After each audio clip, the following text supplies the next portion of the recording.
antum muslimun. Shadaqallahul azim wa sadaqa rasuluhul karim. Yang ulun hormati Bapak Ibu majelis sholat fardu maghrib dan majelis ilmu pengetahuan yang dirahmati oleh Allah. Kembali kita sama-sama panjatkan puji dan syukur kehadirat Allah karena kita masih diberikan kesempatan untuk sama-sama beribadah kepada Allah. Mudah-mudahan ibadah yang kita lakukan ini selalu dapat kita lakukan sampai akhir hayat, dan mudah-mudahan menjadi penyebab kita dapatkan ridho Allah, dan dengan ridhonya semoga kita nantinya dikumpulkan di dalam surganya Allah. Amin.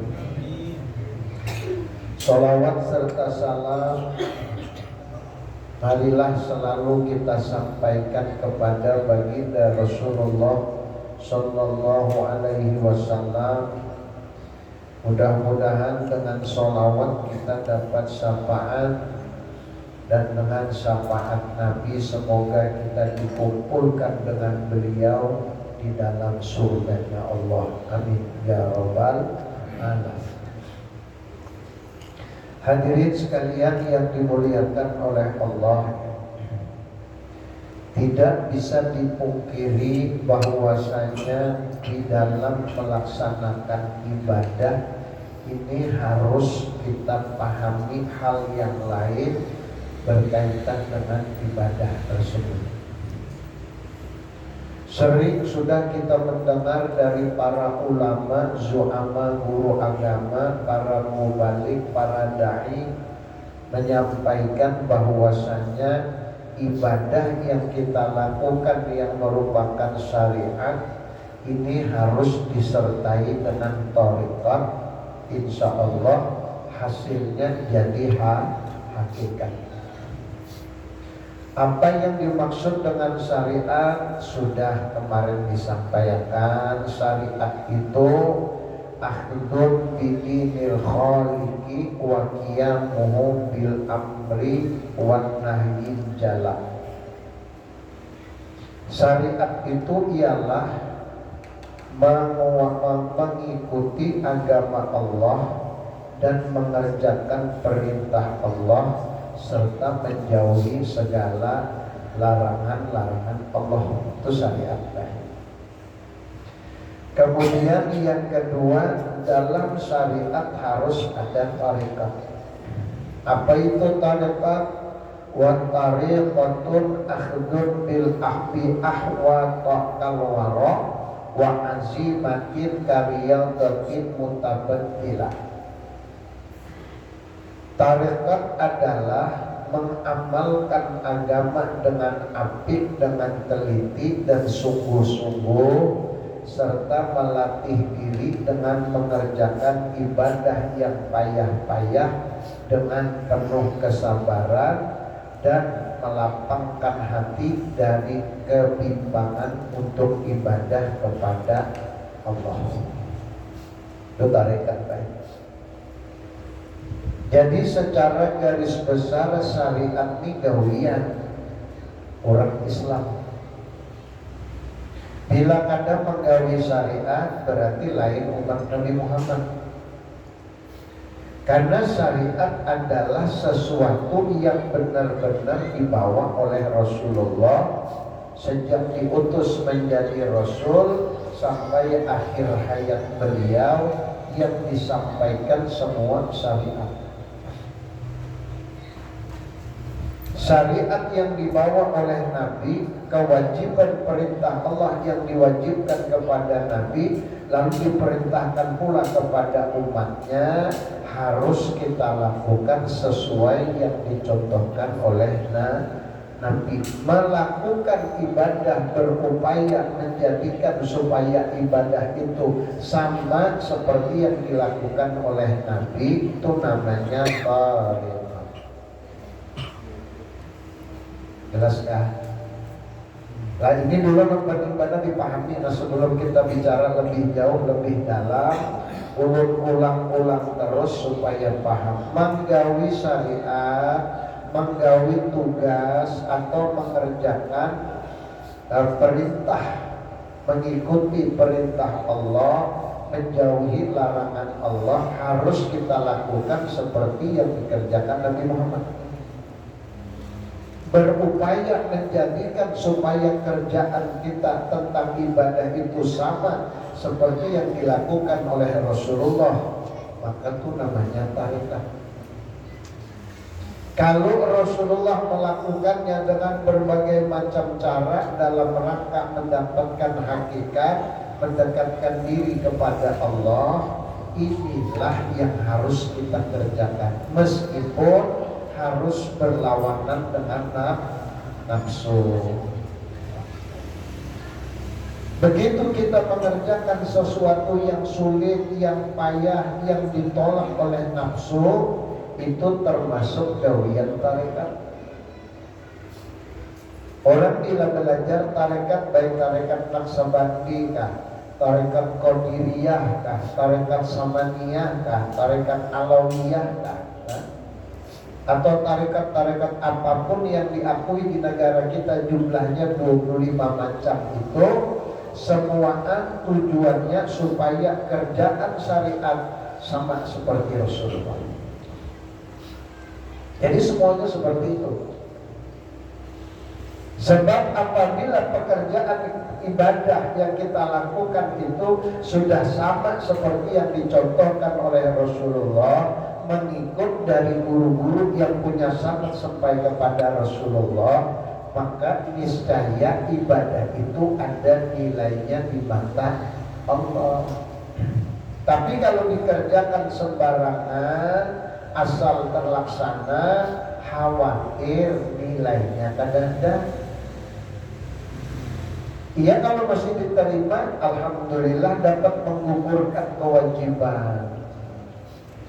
Coba kalau sudah kita kerjakan capek, kita harus melawan rasa ngantuk, melawan rasa capek, melawan rasa pegel, harus berjalan ke Langgar Al-Jannah atau ke tempat lain melaksanakan sholat subuh, ternyata sholat kita ditolak oleh Allah, rugi banyak. Kenapa jadi ditolak oleh Allah? Pelaksanaannya masih belum sesuai seperti yang dicontohkan oleh Nabi. Nah, supaya sesuai kerjaan kita itu, jangan sampai ada yang mengotori hati. Rasulullah kalau mengerjakan sholat itu selalu menyatu, Pak. Seakan-akan beliau benar-benar bersama dengan Allah, seakan-akan beliau bertemu dengan Allah. Begitu pula para aulia, para asfiya, para ulama-ulama kita, begitu mereka sholat benar-benar terlaksana, seakan-akan mereka benar-benar berhadapan dengan Allah.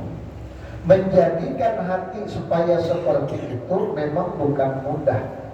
Pekerjaan untuk menjadikan hati seperti itulah, ini namanya kerjaan tarekat. Sudah kemarin disampaikan pada pertemuan lalu, kenapa jadi susah benar kita menuruti gawian Rasulullah. Kenapa hati kita ini kadang-kadang khusyuk kepada Allah? Karena di dalamnya ada tamak, ada hasad, ada kibir, dan lain-lainnya. Hilangkan dulu sifat-sifat yang merusak hati kita itu, supaya kita bisa konsentrasi penuh menghadapkan hati kita kepada Allah. Jelaskan? Pegapan Tajulun menjelaskanlah kami terdalam sedikit lagi. Sedikit terdalam pada yang biasa. Karena berbicara tentang hakikat itu tidak lain medan pembicaraannya hati, Pak. Bicara hakikat itu hati, Pak. Kalau bicara syariatnya betul-betul. Nah, syariat. Nah, syariat. Nah, syariat. Ya kan? Lalu pada saat dia ruku, dia sujud, itu syariat. Itu pun sudah panjang pembicaraannya. Nah sekarang ketika kita angkat takbir, hati kita menyertai enggak? Allahu Akbar. Hati kita ini umpat kan? Bila hati kita ini kadang mau umpat di takbir, lalu niat kadang terucap, gagal sembahyang. Jadi tidak bisa ditinggal, tidak bisa dipisah, tidak bisa dipisahkan antara syariat dengan tarekat, tidak bisa dipisahkan. Allahu Akbar, mengangkat tangan kayak apa, meletakkan tangan kayak apa, posisi tangan kayak apa, itu syariat. Adapun hakikat di dalam hati menyertai kalimat takbiratul ihram, percaya bahwasanya yang maha besar hanya Allah, dan kita angkat tangan menyerah kepada Allah. Nah, kalau ada lain lagi sudah, ya Allah, aku menyerah atas keputusan Engkau. Apapun yang Engkau putuskan ya Allah, aku tidak bisa menolak. Apapun yang sudah Engkau tentukan ya Allah, aku tidak mungkin bisa mengelak dari ketentuanmu, tidak bisa. Makanya oleh sebab itu, apapun yang Engkau tentukan aku terima, dan tetap aku puji Engkau ya Allah dengan kalimat Allah yang maha besar. Tidak ada yang lain kecuali Allah. Makanya pada saat ucapkan kalimat takbiratul ihram, kalau kita sudah mengatakan yang maha besar hanya Allah, jangan lagi mengingat yang lain. Masih mengingat gawian, masih mengingat dapur, masih mengingat lagi penyakit. Hilang, harusnya itu hilang. Mampukah kita menghilangkan perkara dunia dari akal pikiran kita pada saat kita mengucap kalimat Allahu Akbar?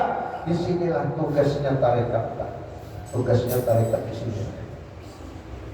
Makanya ulun ada minat, ada keinginan. Kemarin itu sudah ada niat keinginan, bila ulun sudah sampai umur 50, ulun kepingin buka Asrarul Hukama. Tapi keduanya ulun buka secara umum. Ulun hendak bukakan kitab Asrarul Hukama, namanya Rahasia-Rahasia Hikmah. Kitabnya tidak terlalu tebal, kurang lebih kayak ini, tebal sedikit aja. Asrarul Hukama ini Masya Allah luar biasa isinya Pak, tapi dalam. Kepingin ulun hendak buka pengajian di rumah khusus ya siapa yang kepingin hendak datang pemandangan Asrarul Hukama. Ini khusus kita tingkat ke atas sedikit pada tingkatan syariat. Bicara tentang hakikat, tentang tarekat di Asrarul Hukama. Entah kapan ulun kawal membukanya, wallah alam belum tahu lagi. Nah, cuman pernah ada niat bila aku usia sudah 50, hendak buka itu. Insya Allah sudah dapat izin dari guru ulun. Mantap Pak, isinya luar biasa untuk membekali hati kita supaya pada saat kita ibadahnya tidak terlalu terganggu. Bagaimana sih supaya sholat kita benar-benar terarah, supaya khusyuk. Ada rahasia hikmahnya di dalam. Kepingin ulun buka. Dan banyak kapan guru, kena ulun ada jam kabar. Bila sudah dibuka dia terserah aja siapa hendak umpat. Beruntungnya bilanya ada umpat, yang ada orang salahkan dia orang haul. Insya Allah Asrarul Hukama bagus. Sampai sekarang bukan ulun kada wani, waktunya masih belum tepat kayaknya. Entah kapan kan umur 70 ada. Yang penting bilanya sudah ada kode dari abah guru, dari guru, ulun bukan. Mungkin di rumah, di majelis nanti malam, pasti malam pasti. Karena bicara tentang Asrarul Hukama, rahasia hikmah itu kalau siang ada rapi kan. Dan dulu ulun mengambil ijazahnya lawan Marina, lawan guru ulun, ingin menyampaikan selalu di atas tengah malam. Bila sudah jam 12 guling sudah nyaman menggunakan sini. ambil di sini. Kadang di teras berduaan kalau di sini. Ini nyaman kayak gitu, nyaman bujurin anak mah supaya guring nyaman. Anak kalau lihat guring nyaman, pada cium bantal, cuma aduh. Ini ada 2-3 jam pilih mata anak guring yang benar. Kenapa? Usut aja pikiran. Salah satunya rahasianya di situ. Jadi asrarul hukama, rahasia hikmah. Bagaimana supaya ini ada semua di situ. Nah, jadi bicara tentang perkara tarekat, sekali lagi harus mampu kita membedakan dengan perbuatan kita sebelumnya. Sesekali lah coba menyusahkan diri biar kayak orang-orang wali sebelumnya. Ulun beri gambaran Syekh Abdul Qadir Jailani pada saat beliau menjalani suluk ya, tarikatnya itu beliau tidak mau bebantal guring. Kalaupun bebantal pasti dengan kelapa. Atau kelapa nior. Kenapa jadi bebantal nior? Supaya kada nyenyak guring. Soalnya bila asikannya guring tak tergugur bangun sini. Artinya bila ngantuk, ngaran mata ini kan punya hak harus mau istirahat. Ngantuk sini, naik banyak ngantuk tuh lalu dibawa guringnya tapi bantalnya nior. Jadi bila nyetak gugur kepala pada nyior tadi adalah bangun ke sini. Artinya sekejap aja, kalau guringnya paling 1/4 jam lah, setengah jam tiba itu sudah. Hebatnya Syekh Abdul Qadir Jailani, setiap beliau mimpi basah, bangun mandi. Pada saat beliau baru sampai ke negeri Baghdad, di depan majelis taklimnya Syekh Ahmaduddin Bas, kawan oleh Syekh Abdul Qadir Jailani. Syekh Ahmaduddin Bas itu gurunya oleh Syekh Abdul Mutawaf. Syekh Ahmaduddin Bas adalah teman akrab benar lawan abahnya Syekh Abdul Qadir Jailani. Jadi pada Syekh Abdul Qadir Jailani ke negeri Baghdad sendirian tanpa disertai orang tua, hanya dikirimi secari kertas pena. Ada tanda tangan witan Syekh Abdul Qadir Jailani. Witan sini tanda tangan kira di rumah Ahmaduddin Bas. Ini salah pinando. Ada mungkin kita sia-sia asal mendapat Ahmaduddin Bas. Singkat cerita, sampai di negeri Baghdad, Syekh Abdul Qadir Jailani ini tertidur Pak, karena datangnya itu sudah jam 10 malam. Majelis ini sudah tutup, orang sudah pulihkan. Lalu tidurlah di depan majelis Syekh Ahmaduddin Bas. Syekh Ahmaduddin Bas tahu ya, pada sudah ada itu di YouTube, sudah ada berita, sudah ada di teras, sudah ada murid Syekh Abdul Qadir. Rupanya pada saat tidur mimpi basah. Tapi mimpi basah lah, mimpi naik nior, keluar baju nior. Lah junub kalau sidetan. Nah lalu mandi, Syekh Abdul Qadir, lalu tempat mandinya ada. Guring harus bermimpi pula, hanya mulai mencapai usia balik. Nah lalu bermimpi pula sampai 7 kali juga sidin mandi. Kita Pak ada harapan mandi 2-3 kali itu ada harapan mandi, sekali ada mandi itu kan kadang-kadang mandinya melandau. Ini kita beda. Jadi Syekh Abdul Qadir Jailani setelah subuh, Syekh Ahmaduddin Bas keluar melihat ada di bangunan. Bangun, jolong Syekh Abdul Qadir surat ada di depan abah. Langsung dipeluk oleh Syekh Ahmaduddin Bas. Ikam anakku, ikam anakku ya Syekh Ahmaduddin Bas. Langsung dibawa. Ketika pengajian langsung diumumkan Syekh Ahmaduddin Bas, ini orang mencagar penggantian dengan Syekh Ahmaduddin Bas. Kenapa? Karena ini adalah orang yang tingkat kewaliannya di atas aku, jar Syekh Ahmaduddin Bas pada saat itu. Padahal hanya datang. Ya. Kenapa sampai seperti itu? Karena kata Nabi, la ya'riful wali ilal wali. Tidak akan kenal orang yang wali kecuali dia wali juga. Syekh Ahmad Budibas adalah orang wali, Syekh Abdul Qadir adalah orang wali. Tapi Syekh Ahmad Budibas sadar pangkat dan tingkatannya jauh di atas Syekh Ahmad Budibas, Syekh Abdul Qadir Jailani. Karena kutubnya dunia nih. Wali kutubnya dunia ya Syekh Abdul Qadir Jailani, tidak bisa dipungkiri, Pak. Mulailah belajar sampai masanya sudah sesuai, sudah cukup, sudah habis ditumpah oleh Syekh Ahmad Budibas ilmunya dengan Syekh Abdul Qadir Jailani, dengan banyak kejadian karamat-karamat yang terjadi, nah baru dilepas. Ya kayak itu ya, orang-orang alim, orang wali bahari itu kayaknya kayak itu ya. Karena tapi lawas kadang ngajinya kayak berguru ngaji di Berau sana berapa, ada lawas ini lawan Syekh Ali Junaidi kan ada lawas. Ambil ilmu tasawufnya lawan Syekh Ali Junaidi kan ada lawas.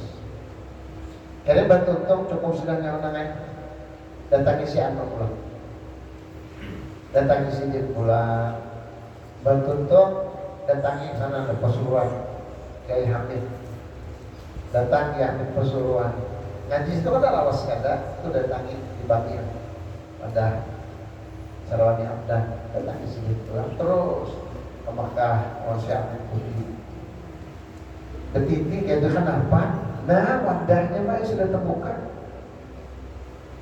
ibarat kepala ini tinggal membuka, nah kayak kunci tak dibuka, kuncinya dibuka tinggal ditumpah ya ilmunya nyamannya. Coba kita Allah ya Allah hendak mendapatkan ilmu syariatnya aja berderekehan Pak, ngalihnya luar biasa, ulun merasakan. Makanya sampai Marina ulun tuh mengucap jangannya kawan ini makanya kepalanya kan kubuka aja suku buka, jangannya kawan kepalanya kan aku buka aja sih kutumpah ada di abah nih kan kutumpah semua aja sih jangannya kawan, cuman sayang ada kawan tetap ikan harus tangkal, harus kayak apa caranya abah balik ya tujuan lawan abah guru terus dia umpat. Akhirnya begitu sudah selesai masa pengabdian, nah berkembang surat ilmunya. Kita buka kitabnya UIB Pak Najir Sidin Bahari, itu namaran ilmu laduni. Datangnya kada lewat guru, tapi langsung ditiupkan Allah ke hati tersebut sehingga dia dapat memahami ilmu-ilmu yang lain. Salah satunya apa yang ada di dalam kitab Asrarul Hukama atau rahasia hikmah. Jelas kah? Jelas salah. Nah jadi jangan ada ibarat kita jenuh, jangan ada ibarat lapar, jangan ada istilah uyuh mengaji, jangan. Kada batas waktunya kita mengaji dari buayan sampai kalian lahat. Ulun hitung, ulun kadang-kadang ada, ulun apa-apa lah, panyuruan nih mulai 2005 sudah terdapat beliau. Kemudian siapa wali di sini lah, di belakang Antasari ini, yang berapa tuh? Kitab ini yang dibaca, kitab Bidayatul Hidayah, apa namanya nih? Taubatur Ibil. Banyak juga orang lain. Cuman mulai 2005 sudah lewat sini sempat mulai tinggalkan Samarinda, kontak terus dengan beliau. Alhamdulillah sampai sekarang masih tergabung. Harian berapa ya mulai 2005 sekarang 2023 berapa sudah 18 tahun kada terasa. Makanya ulun di Darussalam itu 26 tahun itu kada terasa lah.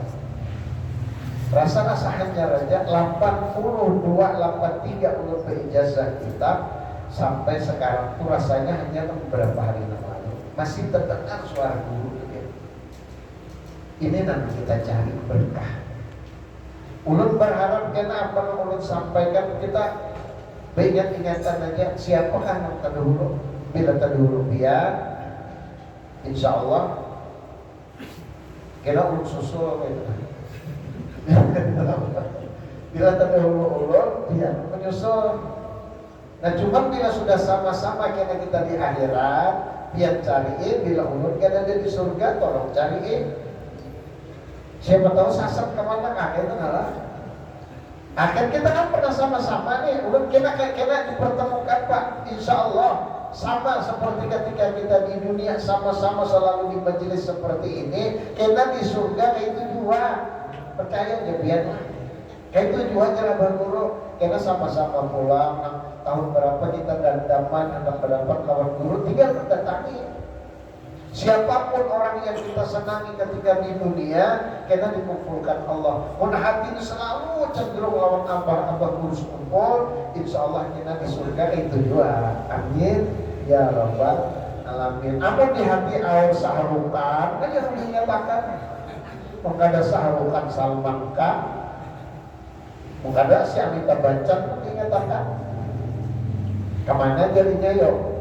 Kan bisa dicari, kan bisa.